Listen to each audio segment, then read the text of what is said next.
बॉलीवुड से लेकर छोटे पर्दे की दुनिया में शादी का सीजन चल रहा है, जहां अभी हाल ही में साउथ एक्ट्रेस रश्मिका मंदाना और विजय देवरकोंडा ने उदयपुर में शुभ विवाह रचाया और पिछले एक दिन से उनकी वेडिंग की तस्वीरें सोशल मीडिया पे खूब वायरल हो रही हैं। तो अब टीवी टाउन की मशहूर एक्ट्रेस और रामानंद सागर की रामायण की सीता उर्फ दीपिका चिखलिया के घर भी शादी की शहनाई बजी है। जी हाँ, 60 साल की उम्र में दीपिका चिखलिया सास बन गई हैं। एक्ट्रेस ने अपनी बेटी के हाथ पीले कर दिए हैं।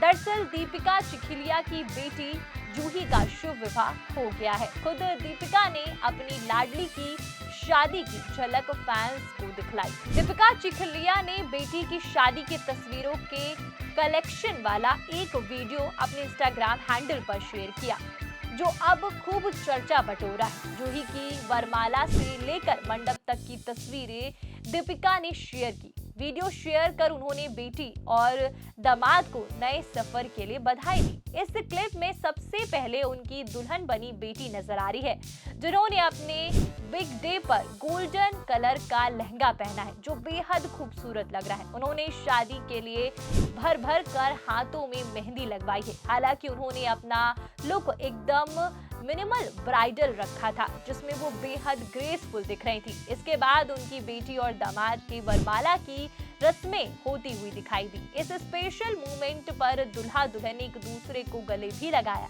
जहां सभी मेहमानों ने उनके लिए गुलाब के फूलों की बारिश की, साथ ही साथ तालियां भी बजाईं। वहीं दीपिका अपनी बेटी की शादी के मौके पर भावुक हो गई। बेटी जूही की विदाई के वक्त वो काफी इमोशनल थी। दूसरी तरफ बेटी की शादी में दीपिका एकदम रॉयल लुक में दिखी।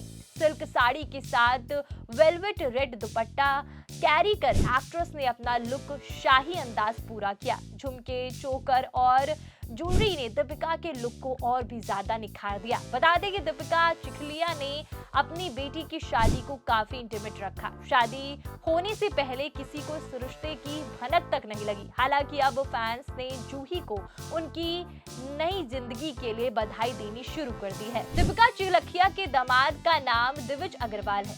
वो करते क्या है, इसकी तो जानकारी सामने नहीं आई, पर इंस्टाग्राम पर एक्टिव है और अकाउंट प्राइवेट है। एक्ट्रेस की बेटी की बात करें तो जूही ने अपनी मां की तरह ग्लैमरस फील्ड नहीं चुना, बल्कि वो अपने पापा के हेमंत टोपी वाला के बिजनेस को आगे बढ़ा रही हैं। जूही को बचपन से ही बिजनेस की दुनिया में जाना था, इसीलिए बड़े होने के बाद उन्होंने पापा के खानदानी बिजनेस को संभाला। इस बारे में जूही ने एक बार अपने इंस्टाग्राम पोस्ट में भी बताया था। उन्होंने बताया था कि वो 3 साल की उम्र से ही अपने खानदानी बिजनेस के बारे में सीख रही हैं। फिर साल 2024 में उन्होंने श्रृंगार सिल्की नाम की डिजिटल प्लेटफॉर्म पर बिजनेस शुरू किया। वहीं दीपिका की दूसरी बेटी निधि एक मेकअप आर्टिस्ट है।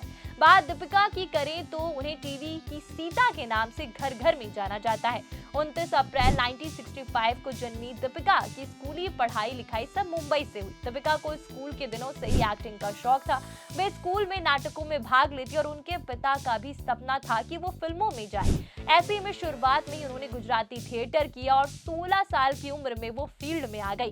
फिर सुन मेरी, लैला और भगवान दादा जैसी फिल्मों में उन्होंने काम किया। उन्होंने अपने करियर में हिंदी के अलावा कन्नड़, मलयालम, तमिल और बंगाली भाषा की फिल्मों में भी काम किया। इसके बाद दीपिका ने राजश्री प्रोडक्शन का एक शो पिंक गेस्ट किया और इसके बाद उनके पास कई टीवी शो के ऑफर आने लगे।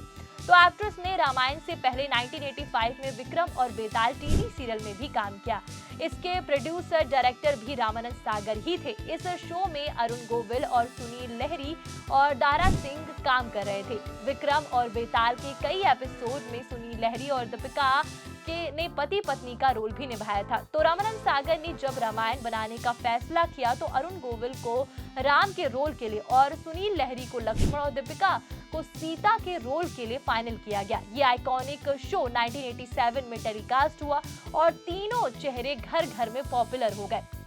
तब सबको यही लगता था कि अरुण गोविल और दीपिका पति पत्नी है। लोगों ने उन्हें भगवान की तरह पूजना शुरू कर दिया। आज भी लोग उन्हें वही प्यार और सम्मान देते हैं। तो दीपिका ने भगवान दादा और चीख और घर का चिराग खुदाई और पत्थर जैसी कई फिल्मों में काम किया। दीपिका ने राजनीति में भी अपनी किस्मत आजमाई। 1991 में वो भारतीय जनता पार्टी से चुनाव लड़ी और जीती भी। एक्ट्रेस की पर्सनल लाइफ के बारे में बात की तो एक समय में जब वो शादी नहीं करना चाहती थी, लेकिन जब उनके अपने जीवन साथी से मुलाकात हुई तो सिर्फ 2 घंटों में उन्होंने शादी का फैसला ले लिया। खुद दीपिका ने अपने इंस्टाग्राम अकाउंट पर पति हेमंत टोपीवाला के साथ अपनी लव स्टोरी शेयर की। एक्ट्रेस ने कहा कि रामायण सीरियल के बाद मेरी माँ शादी के लिए कहा करती थी और वो मेरे पति हेमंत टोपीवाला को बहुत पसंद करती थी। वो कहा करती थी कि ये लड़का बहुत अच्छा है और इससे मुझे शादी करनी चाहिए, और मैं कभी भी शादी नहीं करना चाहती थी। मुझे लगता था कि करियर है, 2 चीजें आप एक साथ नहीं कर सकते। मेरी माँ का बहुत मन था, वो कहती थी कि तुम जल्दी शादी कर लो, सबकी शादियां हो रही हैं। मेरी माँ की जिद थी और उन्होंने 28 अप्रैल को हेमंत के साथ मीटिंग करवाई और फिर मुझे भी लगा कि शादी कर लूं।